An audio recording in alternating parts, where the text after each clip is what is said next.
Yes, bon matin X21.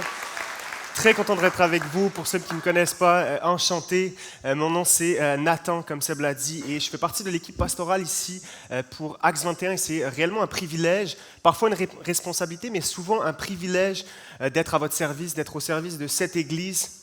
Et une des choses que tu entends à mon accent, c'est que je viens pas de Sherbrooke. En fait, j'ai la citoyenneté française et suisse, et je vis dans l'espoir d'être un jour, comme beaucoup d'entre vous, citoyen canadien. Et si Dieu le permet, ou plutôt si l'immigration canadienne le permet, parce que durant mes études et après plusieurs années d'études en théologie, j'ai découvert que c'est bien plus facile d'entrer dans le royaume des cieux que de devenir citoyen canadien. Mais la réalité, c'est que je suis encore un immigrant. Je suis un immigrant légal, mais je suis un immigrant et je sais que je ne suis pas le seul ce matin. Est-ce qu'il y a main levée, il y a des personnes d'origine étrangère dans la salle? Yes, si tu vois quelqu'un qui a levé la main proche de toi, tourne-toi vers elle, tourne-toi vers lui et dis-lui, le Québec est mieux avec toi. Dis-lui ça ce matin. Yes. Si ce n'est pas ton cas, si tu n'as pas levé ta main, que tu es 100% canadien, 100% québécois, tu as eu la chance d'être né directement dans le bon pays, dans le pays promis, et tant mieux pour toi. Mais ce matin, j'aimerais te partager rapidement ce que nous, les étrangers, on a tendance à vivre. Parce que quand je suis arrivé au Québec ici, c'était en septembre 2018, il y a bientôt 7 ans, il y avait comme une joie et un vertige en même temps. Tout était nouveau. Le climat, les paysages, la façon de parler, les habitudes de vie, c'était tellement excitant. Je découvrais plein de choses pour la première fois. Les hivers interminables, les cabanes à sucre, le football qui se joue avec les mains, les poches de lait en plastique, toutes des choses inimaginables pour moi en tant que Français. Mais au-delà de la découverte de ce pays magnifique, je vivais constamment avec ce sentiment de flottement. Je me souviens qu'au début, tout me rappelait que j'étais ailleurs, que je n'étais pas chez moi. Le langage, les marques à l'épicerie, les unités de mesure, les paysages, l'architecture. Et plus le temps avançait, plus cette sensation de flottement était bizarre parce que mes racines familiales, culturelles, amicales étaient encore là-bas en France, mais mon quotidien, mes projets, mes relations nouvelles étaient ici. Alors je vivais dans une sorte d'entre-deux avec parfois la sensation étrange de ne plus appartenir à aucun des deux mondes. Et très récemment, j'ai parlé avec un immigrant marocain avec qui je joue au soccer à Magog et joue au football avec les pieds. Et j'ai noté une phrase qui m'a dit que j'ai trouvée si belle. Voici ce qu'il m'a dit. Mes pieds en ce moment marchent ici au Québec, mais mon cœur bat encore là-bas.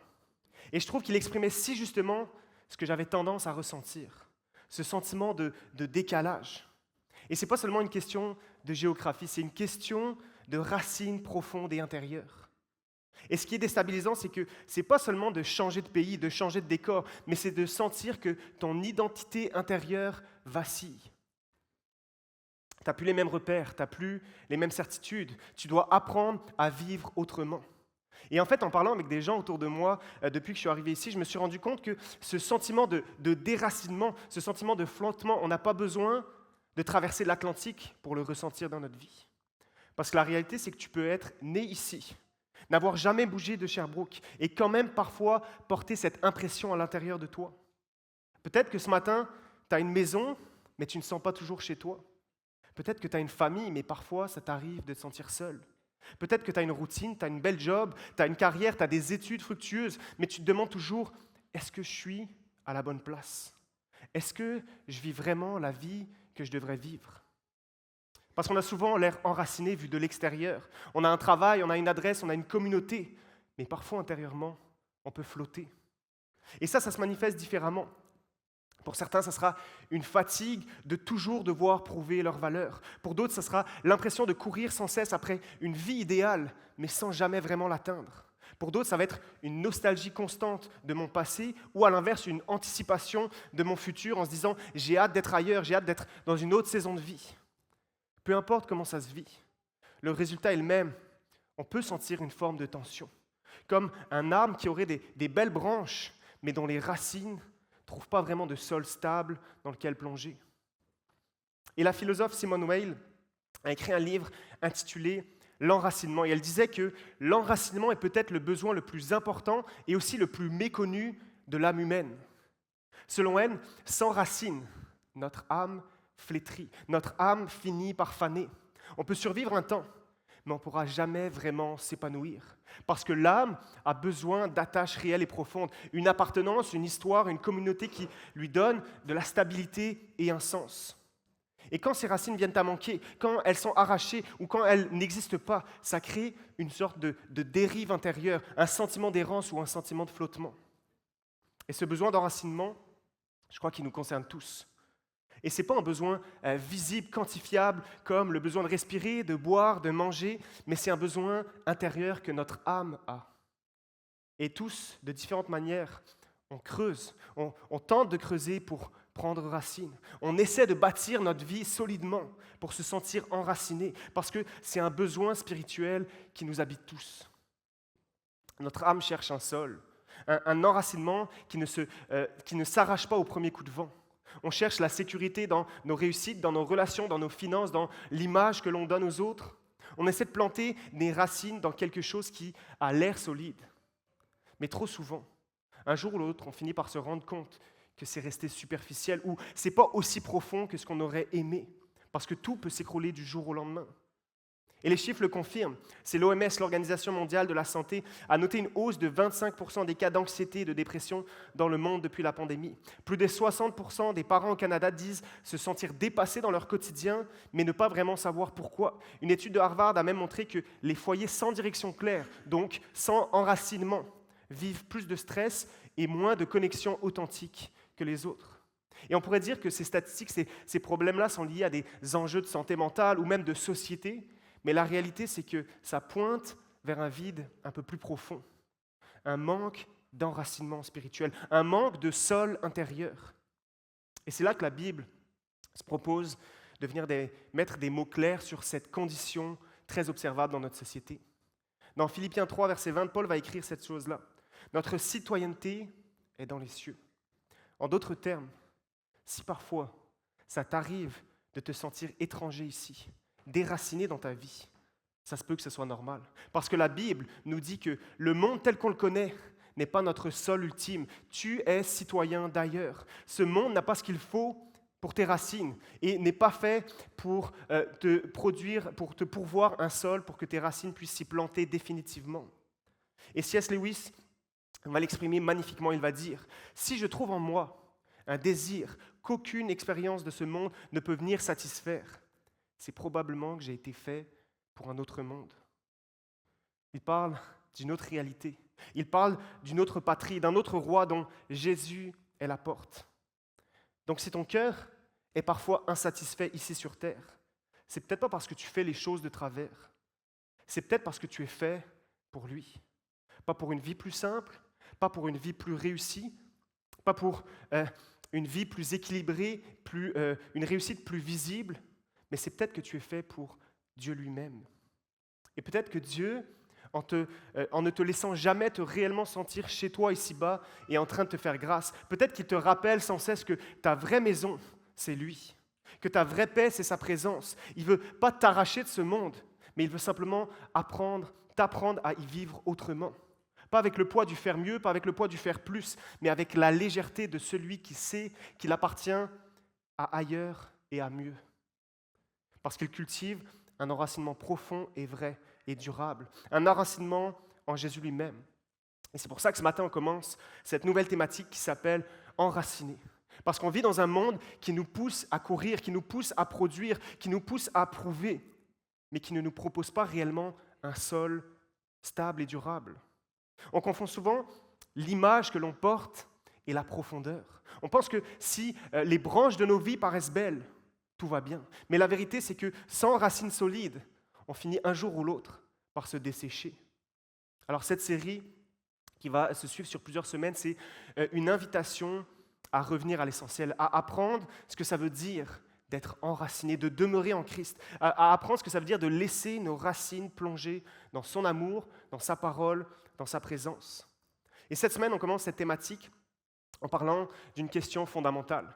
Parce que pour être enraciné, il faut savoir qui on est. La première racine, peut-être la plus importante, c'est notre identité.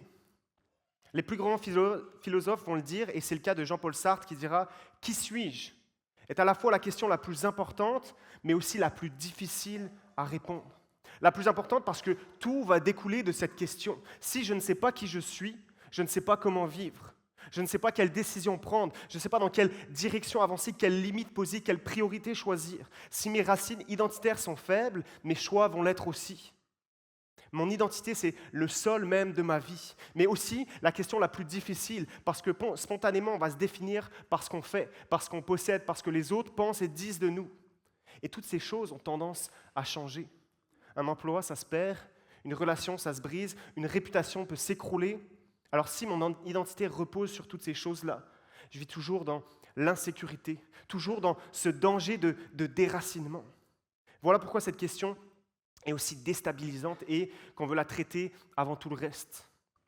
Alors pour plonger dans cette thématique de l'identité, je veux qu'on regarde ensemble un verset de la Bible qui est écrit dans la première lettre de Pierre et qu'on lit ensemble. 1 Pierre 2, verset 9. Vous, au contraire, vous êtes une race choisie, un sacerdoce royal, une nation sainte et un peuple acquis, afin d'annoncer les louanges de celui qui vous a appelé des ténèbres à son admirable lumière. Quand Pierre écrit ces mots ici, il ne s'adresse pas à des chrétiens triomphants, à des chrétiens victorieux au sommet de leur foi. Non, en fait, il s'adresse à des chrétiens qui, en ce moment, sont dispersés, des chrétiens qui sont isolés, qui sont minoritaires dans un empire romain qui est païen, pluraliste et dominateur. Ces chrétiens-là sont des gens qui sont pressés de toutes parts, ils sont marginalisés culturellement, ils sont tentés spirituellement, ils sont parfois même persécutés physiquement. Et dans ce contexte très difficile, on pourrait s'attendre à ce que Pierre leur dise en premier, « Tenez bon, priez plus, soyez plus forts, persévérez dans votre foi. » Mais il commence par une déclaration d'identité. Avant de leur dire quoi faire, il leur rappelle qui ils sont.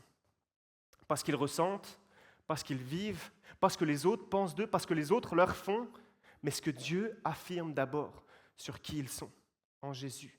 Et ce qui est applicable à ces chrétiens de l'époque l'est encore pour nous aujourd'hui. Parce que nous aussi, on vit dans une culture qui ne reflète plus tout à fait les valeurs du royaume de Dieu. On sent une pression qui n'est peut-être pas la même de celle qui vivait à l'époque, mais qui existe dans nos vies. La pression de réussir professionnellement, la pression de bien organiser sa vie, la pression d'équilibrer la famille, la foi, les finances. Et souvent, on pense que Dieu va rajouter un fardeau de plus à toute cette liste. Comme si suivre Jésus, c'était fais mieux, prie plus, sers davantage. Mais Pierre nous dit, voici d'abord qui tu es. Avant tout le reste, avant tes performances, avant tes échecs, voici qui tu es. Tu es choisi, tu es un prêtre, tu es saint et tu es acquis. Et on va commencer ce matin avec ces 4 piliers de mon identité. Ces 4 piliers qui, lorsqu'ils sont saisis et appliqués, changent absolument tout dans ma vie. Et c'est notre premier point ce matin, les piliers de notre identité, parce que si je sais qui je suis, je n'ai plus besoin de m'essouffler pour le prouver. Si mes racines sont plantées dans l'identité que Dieu veut me donner, alors je peux tenir même quand le vent va souffler dans les branches et que tout va bouger autour de moi. Mon identité en Christ est la racine la plus solide que je puisse avoir. Et c'est par là que Dieu commence. Et pour le décrire, voici comment Pierre va l'écrire. Il va dire « Vous êtes une race choisie ». Je le répète, mais il s'adresse à ce moment-là pas à des croyants qui sont forts, qui sont influents dans la société, qui sont rayonnants autour d'eux. À l'inverse, il s'adresse à des groupes qui sont dispersés, qui sont rejetés, qui sont perçus comme marginaux dans l'Empire romain. Aux yeux du monde, les chrétiens ne comptaient comme rien du tout. Et même si on ne vit pas dans leur contexte actuellement, à notre échelle, et pas juste collective, mais aussi individuelle, on peut facilement croire qu'on n'a pas réellement notre place, qu'on n'a pas grand-chose à apporter, ni à notre Église, ni à notre famille, ni parfois à Dieu lui-même. Et c'est subtil et souvent très inconscient, mais on peut y croire, parce que ça peut venir d'une blessure ancienne, une parole qu'on a trop souvent entendue ou qu'on s'est trop souvent dite, « tu n'es pas assez ». Ça peut venir de comparaison constante. Tu regardes les autres et tu te dis que les autres prient mieux, les autres parlent mieux, les autres servent mieux. Ça peut venir d'un sentiment d'invisibilité quotidienne. Tu es présent, tu fais des choses, tu fais ce que tu peux, mais personne ne le remarque vraiment. Et à force, il y a ce mensonge qui peut s'immiscer dans nos pensées, qui peut nous dire « ma vie ne compte pas vraiment, ma présence ne change rien là où je suis, parce que je suis là, mais je n'ai pas réellement une place, je n'ai pas réellement ma place. » Et c'est exactement à ce moment que la parole de Dieu vient contredire ce mensonge. Pierre regarde ces chrétiens méprisés, il va leur dire « Vous êtes en ce moment même une race choisie. Autrement dit, vous êtes voulu, vous êtes désiré, vous êtes choisi par Dieu lui-même. Et Jésus va le confirmer un peu plus tard, dans Jean 15, il va dire, « Ce n'est pas vous qui m'avez choisi, c'est moi qui vous ai choisi. » Ça veut dire que ton existence n'est pas juste accidentelle. Ça veut dire que ta présence ici en ce moment, dans ton contexte, dans ta famille, dans ton entourage, dans ton travail, dans ton milieu actuel, ce n'est pas le fruit du hasard, ni même le fruit de tes propres décisions. Ça veut dire que tu n'es pas juste le résultat de l'évolution, tu n'es pas juste un amas de cellules qui forment un être vivant, parce que tu as été conçu, voulu et choisi par Dieu. Et cette vérité simple est si importante, parce que si on se l'applique, si on y croit pour de vrai, ça veut dire que j'ai plus rien à prouver. J'ai plus rien à faire pour mériter même d'exister. Je n'ai pas été recruté par défaut dans le royaume de Dieu. C'est Dieu qui a posé son regard sur moi pour me dire « Je te veux. Toi, comme tu es, je te veux avec moi. » Et quand Pierre écrit ces mots, je sais qu'il s'adresse à des croyants. Mais je veux souligner que ça ne veut pas dire que c'est une vérité exclusive. Ça ne veut pas dire que c'est seulement réservé à quelques privilégiés. Au contraire, c'est une vérité qui veut s'ouvrir, une identité qui se propose à tous et toutes. Dieu ne dit pas « vous êtes choisis et tous les autres n'ont aucune chance ». Non, ce qu'il dit c'est « je vous ai choisis en Jésus et ces portes-là sont encore ouvertes. Celui qui croit, celui qui s'approche, celui qui répond à mon appel peut entrer par Jésus et recevoir la même identité que vous. » Paul le rappelle dans 1 Timothée, il va dire « Dieu veut que tous les hommes soient sauvés et parviennent à la connaissance de la vérité. » Ça veut dire que si tu es ici ce matin et que tu ne crois pas encore, tu peux faire partie de ceux qui entendent Dieu leur dire « Je t'ai choisi. Avant même la création du monde, tu étais dans mon esprit, je te voyais et je t'ai choisi. » Henri Nouwen écrivait « L'identité chrétienne la plus profonde, c'est de se savoir choisi par Dieu. Et ce don n'est refusé à personne. » Pierre parle ici à des croyants, mais le cœur de Dieu bat aussi pour tous les autres. Dieu veut te dire à toi qui ne l'as pas connu encore, je t'ai choisi. Tu n'es pas oublié, tu n'es pas de trop, tu es voulu, et si tu n'as pas encore pris ta place, elle est prête pour toi, ici ce matin. Et ce matin, peut-être que toi, tu fais partie de ceux qui ont déjà pris cette place, mais que tu te sens quand même encore parfois invisible. Peut-être que tu crois que ta vie ne pèse pas si lourd que ça. Peut-être que tu es convaincu que ta présence dans l'Église, ta présence dans ta famille, dans ton entourage, n'a pas vraiment de valeur. Voici une vérité pour toi, voici une vérité pour nous ce matin. Tu es choisi. Choisi pas parce que tu es fort, choisi pas parce que tu es visible, choisi pas parce que tu impressionnes par tes talents, mais choisi parce que Dieu t'aime et t'a voulu. Tu es choisi ce matin. Et Pierre continue, deuxième pilier de notre identité, vous êtes un sacerdoce royal. Et un sacerdoce, c'est un mot compliqué pour dire une fonction de prêtre. Et dans la Bible, on voit que le rôle de prêtre, c'était simplement d'être un pont entre Dieu et les hommes, comme un intermédiaire qui offrait des sacrifices, qui priait pour le peuple, qui amenait les causes du peuple devant Dieu.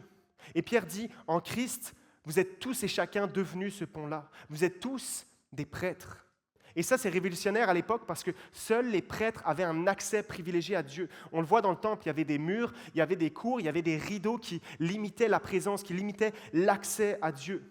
En fait, seule une élite spirituelle pouvait s'approcher très proche de Dieu. Et les autres devaient rester spectateurs, ils devaient rester dépendants des sacrifices et des prières offerts par l'élite spirituelle. Mais Pierre dit ici aux chrétiens, en Jésus, ce temps est révolu, il est terminé, vous êtes tous et chacun des prêtres, vous avez tous un accès direct à Dieu. Et je sais que comme ça sonne évident. Pourtant, beaucoup de croyants vivent encore comme si ce n'était pas tout à fait vrai. Certains pensent que Dieu parle spécifiquement aux leaders, aux pasteurs, aux gens les plus spirituels. Certains croient que Dieu réserve sa proximité aux super chrétiens, à ceux qui en savent beaucoup, qui sont à l'église chaque dimanche, qui prient plus, qui lisent mieux que les autres. Certains pensent qu'ils doivent accumuler des bonnes œuvres pour que Dieu les écoute, pour que Dieu les visite spécifiquement et se serve d'eux. Le mensonge qui s'immisce facilement dans nos vies encore aujourd'hui, c'est de dire « je suis inutile spirituellement ».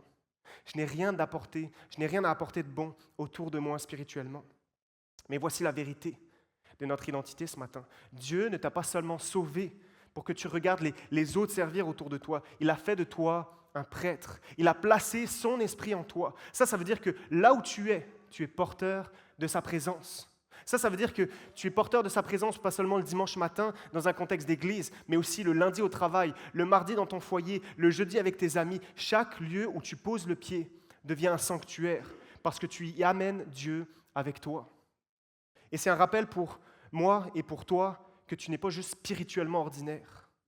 Ne crois pas que Dieu veut toujours passer par les autres. Parce que si tu appartiens à Jésus, Pierre le dit, tu es un sacerdoce royal. Ton quotidien est un culte. Ta vie est comme un temple ambulant et Dieu veut se servir de toi là où tu es en ce moment. Comme le disait Martin Luther lors de la Réforme, il va le dire, le plus humble chrétien est autant prêtre que le pape lui-même. Pourquoi? Parce qu'il peut porter en lui la présence de Dieu. En Christ, tu n'es pas juste un spectateur du royaume de Dieu, tu es un acteur, tu es un témoin, tu es un prêtre. Et Pierre poursuit de cette manière. Vous êtes un sacerdoce royal et vous êtes une nation sainte. Saint dans la Bible, ça ne veut pas juste dire parfait. En fait, ça veut plutôt dire mis à part. Donc, une nation sainte, c'est un peuple qui est mis à part. Et au moment où Pierre écrit ça aux chrétiens, les chrétiens étaient accusés de troubler l'ordre public. En fait, on les soupçonnait d'être dangereux pour l'Empire, de refuser les dieux de Rome et de vivre complètement autrement. Et leurs différences faisaient peur, et c'est pour ça qu'ils étaient persécutés. Alors, ils avaient deux choix, soit se cacher pour vivre leur foi, soit se couper complètement du monde.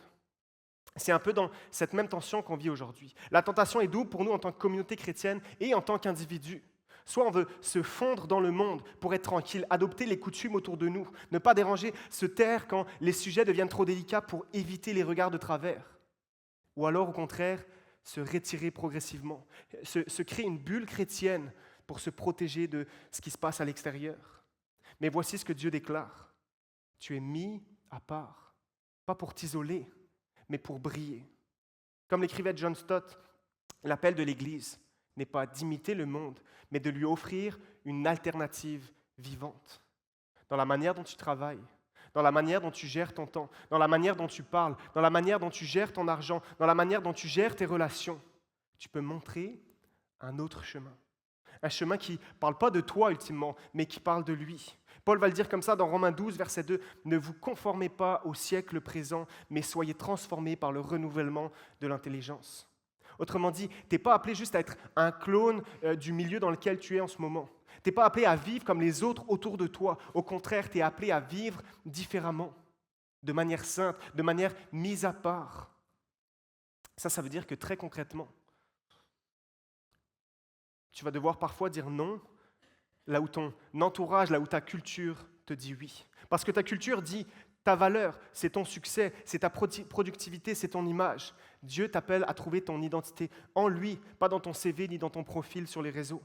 La culture va te dire ton argent, il est à toi. Tu l'as gagné, alors fais-en ce que tu en veux. Accumule-le ou dépense-le, mais c'est à toi. Dieu, lui, va t'appeler à la générosité, va t'appeler à investir dans ce qui porte du fruit éternel. La culture va te dire ta vie affective et sexuelle, c'est ton terrain de jeu.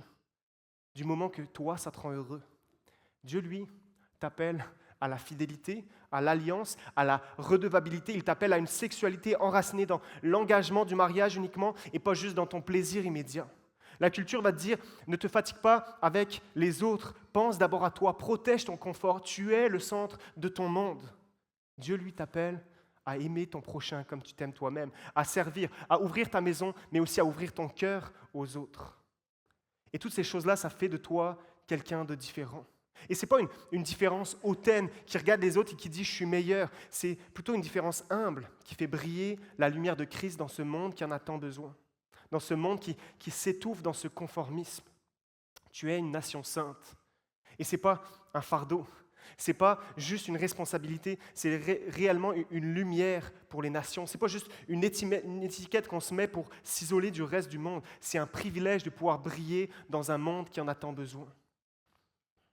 Et finalement, Pierre termine avec ce dernier pilier en disant « Vous êtes un peuple acquis ». Et à l'époque, ça résonnait fort parce que ton identité, parce que ta valeur dépendait de ton ethnie, de ton passé, de ton appartenance familiale, religieuse et culturelle. Si tu étais né directement dans le bon peuple, alors tu avais une valeur et une identité très importante.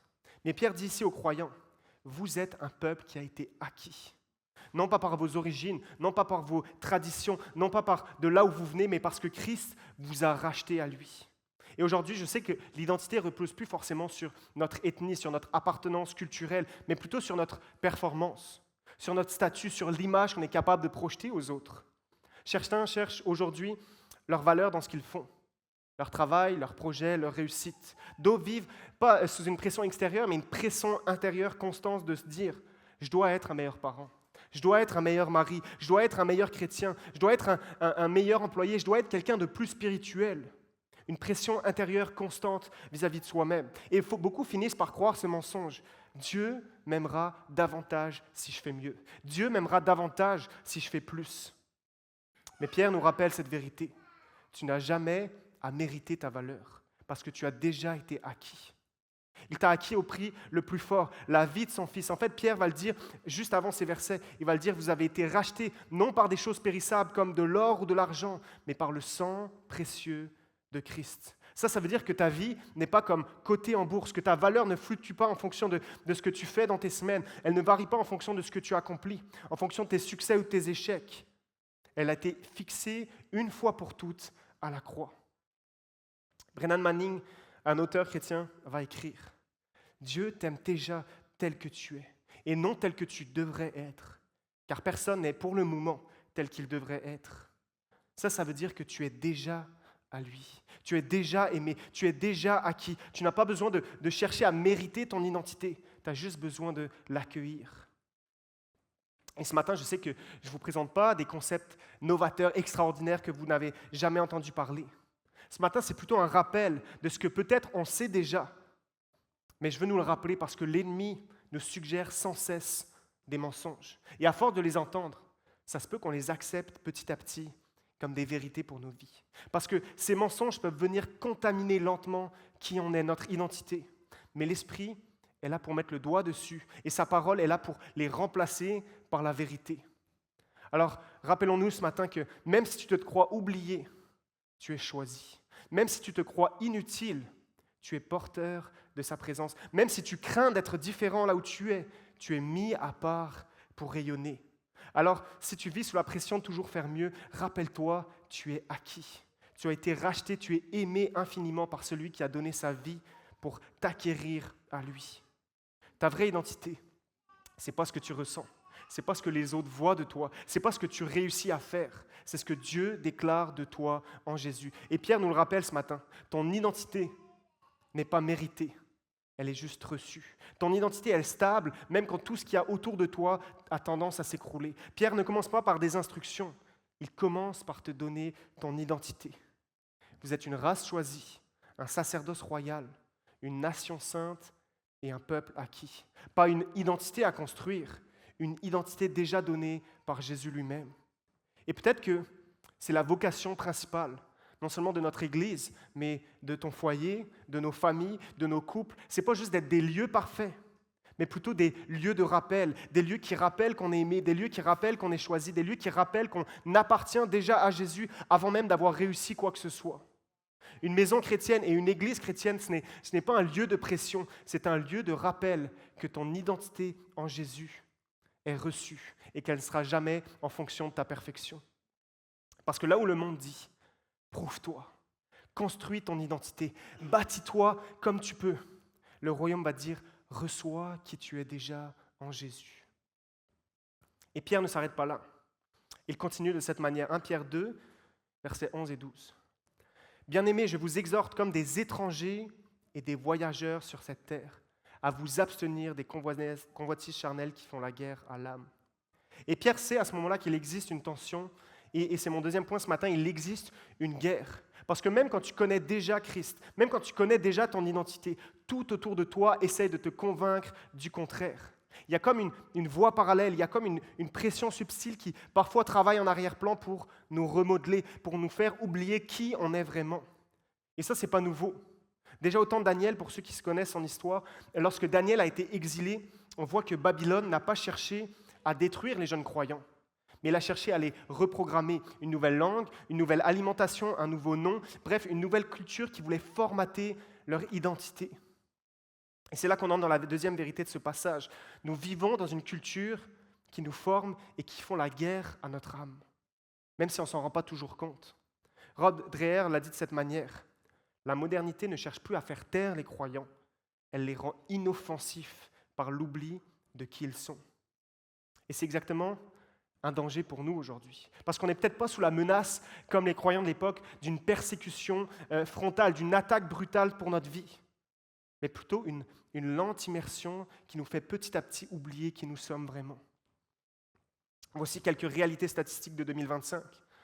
Un adulte reçoit en moyenne 6 000 à 10 000 messages médiatiques par jour. Les enfants de 8 à 12 ans passent en moyenne 5h40 par jour devant un écran.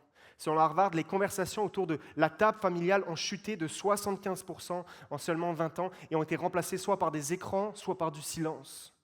Et mon point, ce n'est pas de souligner le problème des écrans, mais plutôt de voir à quel point c'est un des outils qui nous façonne.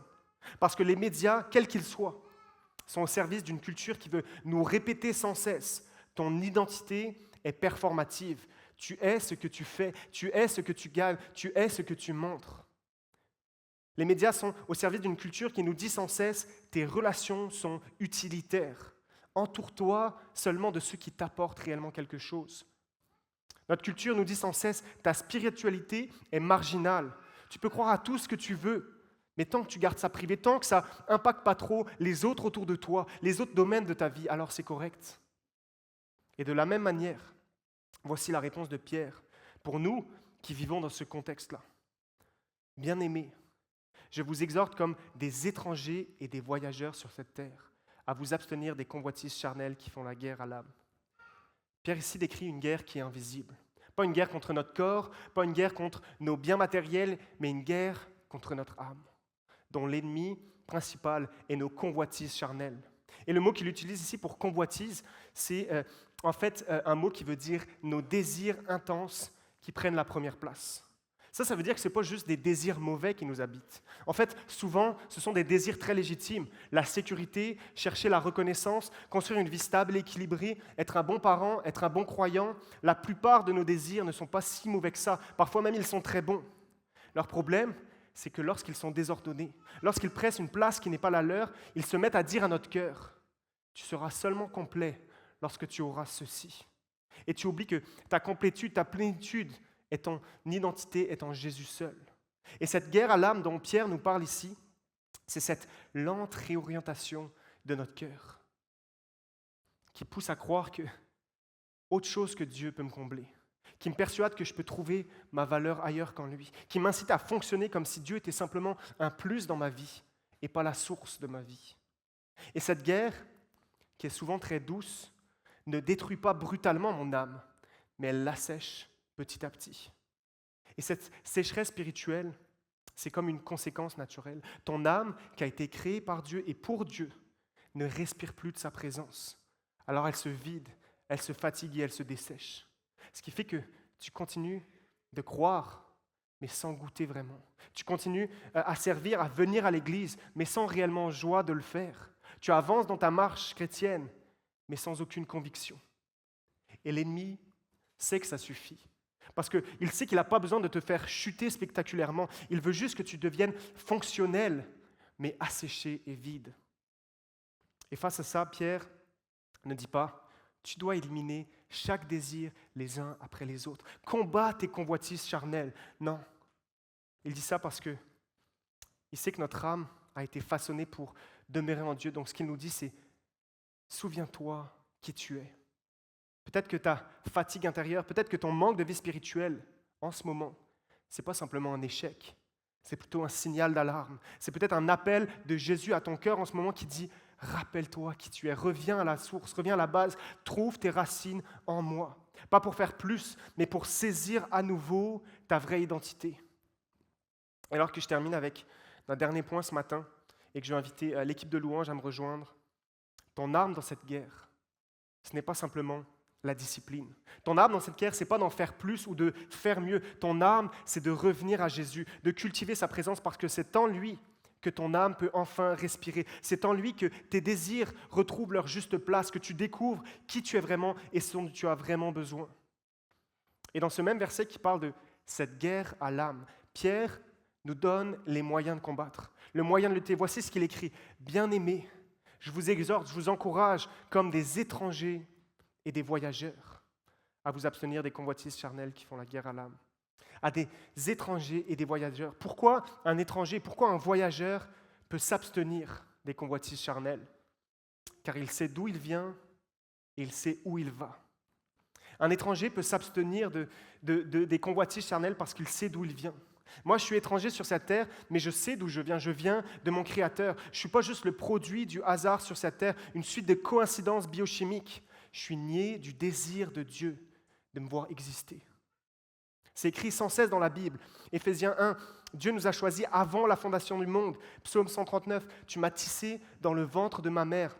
1 Jean 3, voyez quel amour le Père nous a donné pour que nous soyons appelés enfants de Dieu. Autrement dit, tu n'es pas simplement toléré sur cette terre, tu es le fruit de l'amour même de Dieu. Tu as été créé, tu as été racheté, tu as été habité par son amour. Et quand je me souviens d'où je viens, quand je laisse cette origine m'atteindre, beaucoup des désirs charnels que j'ai en moi perdent leur pouvoir sur moi. Parce que j'ai plus besoin de courir après la validation, j'ai plus besoin de combler le vide par mon image, par mon succès, par mes comparaisons. Je pars en étant vraiment aimé et en le reconnaissant. C'est pour ça qu'un étranger peut s'abstenir des convoitises charnelles, parce que son identité ne dépend pas de ce qu'il va faire en route, mais elle dépend de celui qui l'a envoyé sur cette terre. Parce que son cœur a une source plus profonde que toutes les promesses futiles de ce monde ici-bas. Un étranger, au sens de ce verset, peut dire « Je sais que je viens de l'amour du Père, et c'est mon point de départ. Et depuis cet amour, je peux dire non à tout ce qui fait la guerre à mon âme. Pas par héroïsme moral, pas parce que je suis meilleur que les autres, mais par simple cohérence. Pourquoi je devrais mendier des miettes ici sur terre, alors que je viens de la table du Père ?» Un étranger, il sait d'où il vient. Et un voyageur sait où il va. Bien-aimés, je vous exhorte comme des étrangers et des voyageurs. Et quand on parle ici du mot voyageur, ce n'est pas juste un touriste qui divague et qui regarde un petit peu tout ce qui l'entoure. Non, un voyageur, dans ce sens-là, c'est un pèlerin. Un voyageur qui a une destination très précise, qui se dirige intentionnellement vers une place. Pierre nous dit que pour lutter contre ce qui fait la guerre à notre âme, pour lutter contre les convoitises charnelles de notre âme, rappelle-toi d'où tu viens, mais aussi où tu vas. Rappelle-toi quelle est ta destination. Parce que tous les désirs ici-bas, de la beauté, de l'amour, de reconnaissance, de sécurité, de plénitude, ne sont pas absurdes. Ils ne sont pas négatifs, ils ne sont pas mauvais, ils sont juste mal orientés. Ils sont comme des échos, comme des ombres, des prémices de ce que Dieu nous propose de vivre avec lui pour l'éternité. Et la Bible nous dit qu'ici-bas, ils ne trouveront jamais leur accomplissement final. Mais auprès du Père, tous nos désirs seront comblés pour de vrai. C.S. Lewis l'exprimait ainsi. Les joies que nous trouvons sur terre ne sont que des parfums d'une maison où nous ne sommes pas encore arrivés. Un jour, dans la maison du Père, ces désirs ne seront plus tordus, ces désirs ne seront plus frustrés, ils seront enfin comblés. Ce qu'on veut goûter en fragments sur cette terre, nous le vivrons un jour en plénitude.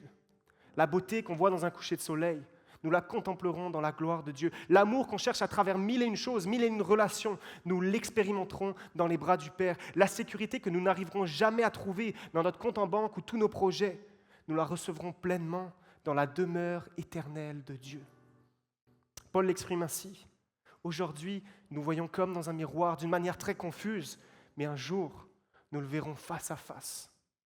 Autrement dit, ce que tu cherches désespérément ici-bas sur cette terre, ce n'est pas juste une erreur, c'est une anticipation de ce qui t'est déjà réservé plus tard. Et la bonne nouvelle, c'est que ton Père, en ce moment, prépare la maison où tous ses désirs trouveront enfin leur accomplissement. Voilà pourquoi un pèlerin peut dire non à tout ce qui fait la guerre à son âme ici sur terre, parce qu'il sait qu'au bout de la route, Dieu lui a préparé une place de choix, une maison parfaite. Et Jésus va le dire lui-même. Il y a beaucoup de demeures dans la maison de mon Père. Voici, je vais vous préparer une place. Alors quand les convoitises pressent mon âme, tu peux répondre, je n'ai pas besoin de tout goûter, je n'ai pas besoin de tout chercher, je n'ai pas besoin de tout recevoir ici-bas, parce qu'un festin m'attend là-haut. Quand la tentation de posséder plus vient presser mon âme, tu peux répondre, je ne suis qu'un pèlerin, un voyageur sur cette terre qui, au bout du chemin, sait qu'il aura absolument tout ce dont il a besoin. Quand les plaisirs immédiats m'attirent, je peux répondre, je peux dire non, car je sais que des joies éternelles m'attendent, plus profondes et plus vraies que tout ce que ce monde pourrait m'offrir. Tous mes désirs seront un jour comblés, mais jamais par ce monde, par le Père lui-même. Et c'est là que la foi chrétienne est, selon moi, merveilleuse, parce qu'elle me permet de dire non seulement je sais d'où je viens, mais je sais aussi où je vais. Et non seulement ça, parce que mon origine et ma destination sont répondues, mais aujourd'hui, il se passe quelque chose d'incroyable. Un chrétien, ce n'est pas juste quelqu'un qui a un ticket à valider pour le ciel. C'est quelqu'un qui fait aujourd'hui, dès à présent, sa demeure en Jésus. Jésus va le dire de cette manière, « Demeurez en moi et je demeurerai en vous. » Et demeurer, ça ne veut pas juste dire croire une fois pour toutes, dire avec ces mots, une fois, je demeure en toi pour le reste de ma vie. Non, demeurer, c'est habiter, c'est rester, c'est persister, c'est s'enraciner, c'est choisir d'ancrer ma vie consciemment, régulièrement, intentionnellement, de choisir la présence de Jésus. Demeurer en Christ, c'est de revenir vers lui comme chaque soir, je reviens à la maison. C'est tourner mes pensées, tourner mes décisions, tourner mes désirs vers lui. Et pas seulement le dimanche, mais à chaque heure de chaque jour. Demeurer en Jésus, c'est une posture, c'est un choix répété, c'est choisir d'ouvrir ma Bible pour nourrir mon âme plutôt que d'ouvrir mes notifications. C'est choisir de rester dans la présence, parfois dans le silence, plutôt que dans le brouhaha des réseaux sociaux. C'est regarder à lui quand mes pensées s'emballent, plutôt que de laisser l'anxiété diriger ma réaction. C'est me souvenir que son amour pour moi est constant, même quand toutes les situations de ma vie veulent me voler ma joie. C'est lever les yeux vers lui plutôt que de baisser la tête sous le poids de mes échecs. C'est confier mes décisions à Dieu avant d'agir plutôt que de foncer en mode pilote automatique parce que c'est plus efficace.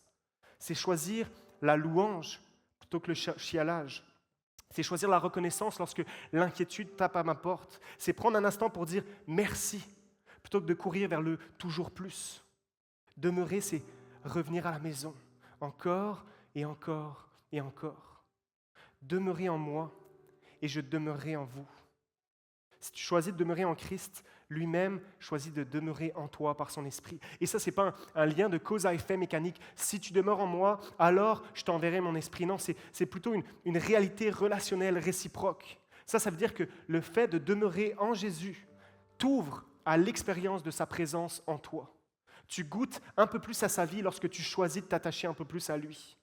Saisir que Christ demeure en moi, c'est comme réaliser que je ne marche plus dans cette vie avec une valise à remplir, mais avec une source intérieure qui déborde autour de moi et qui ne s'épuise jamais. Ça veut dire que mon identité n'est plus fragile, n'est plus dépendante du regard des autres, mais elle est enracinée dans sa présence. Ça veut dire que je n'affronte plus les tentations, les convoitises, ni même l'anxiété avec mes propres forces, mais avec la puissance de celui qui a déjà vaincu le monde et qui vit en moi. Ça veut dire que dans mes silences, dans mes luttes, dans chacune de mes décisions, je ne suis jamais seul. Sa voix habite dans mon cœur et son esprit respire en moi. Et quand tout autour de moi chancelle, je découvre une sécurité, je découvre une paix que mes propres forces ne pourront jamais me donner. Je découvre une espérance que rien ni personne ne sera capable de me voler parce que Christ, ma demeure, a choisi de faire sa maison en moi. Le Créateur de l'univers a choisi mon cœur comme sa demeure. Celui que tous les cieux ne peuvent contenir vient habiter en moi.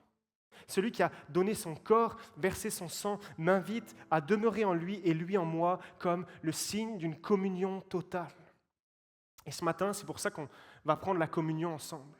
Elle va nous être distribuée pendant le premier chant qu'on va chanter ensemble et je vais revenir pour qu'on puisse la prendre ensemble. Mais pour finir, avant ça, j'aimerais vous lire un poème que je trouve très puissant et j'aimerais que ce soit notre prière ce matin. Que ce ne soit pas juste quelque chose que je vous lis, que je vous partage, mais que vous puissiez vous l'approprier comme une prière pour les jours qui s'en viennent. Alors si tu veux te l'approprier, je t'invite simplement à fermer les yeux ou courber la tête alors que je la lis. Je me suis perdu sur bien des chemins, à chercher des miettes pour calmer ma faim. Tout ce que je cherchais en morceaux, je l'ai trouvé en entier dans ton repos. Oui, mon Dieu, tu es l'abri de mes orages, le repos au cœur du voyage. Quand mes désirs crient trop fort, tu es la source, le véritable trésor. Je cours souvent après des ombres, des promesses qui s'effondrent, mais quand tout s'éteint autour de moi, ta lumière me ramène à toi. Ma maison, Jésus, ce n'est pas un lieu, c'est un visage, c'est tes yeux. Oui, Jésus, sois ma demeure. Mieux vaut un jour dans tes parvis que 1000 ailleurs.